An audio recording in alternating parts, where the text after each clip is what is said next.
दिनांक 30 जानेवारी 2024 रोजी स्वदेश फाउंडेशन आणि सप्तशृंगी गाव विकास समिती यांच्या संयुक्त विद्यमाने खोकर विहिरी या ठिकाणी 5 दिवस सूक्ष्म नियोजन आराखडा कार्यक्रमाला सुरुवात झाली. एक पाऊल विकासकडे ही संकल्पना डोळ्यासमोर ठेवून गावातील सर्व ग्रामस्थांनी स्वतःच्या घरासमोर रांगोळी काढून गावाला छान सजावट करण्यात आली होती. तसेच शाळेतील सर्व विद्यार्थी ग्रामस्थ एकत्र होऊन पारंपरिक पद्धतीने वादळ वाजवून सर्व गावामध्ये प्रभात फेरी काढण्यात आली. औद्या क्रांतिकारक बिरसा मुंडा यांची प्रतिमा पूजन करून आदिवासी नृत्य सादर करत आपली संस्कृती दाखवत सर्व मान्यवरांचे स्वागत करण्यात आले आणि सत्कार समारंभांचे समारोप करण्यात आला. त्यानंतर गावाची मीटिंग, महिला मीटिंग, शेतकरी मीटिंग, युवक मीटिंग, शाळा समिती मीटिंग घेण्यात आली. उपस्थित वरिष्ठ अधिकारी व सहकारी मान्य दीपक गिरहे सर, राजेंद्र गुंड, दीपक मोरे, मान्य सत्यवान काळे, विलास पवार,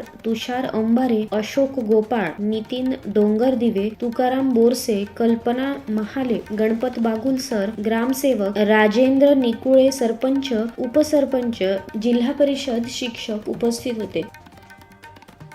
लक्ष्मण बागुल, जनमत लाईव्ह न्यूज, बोरगाव.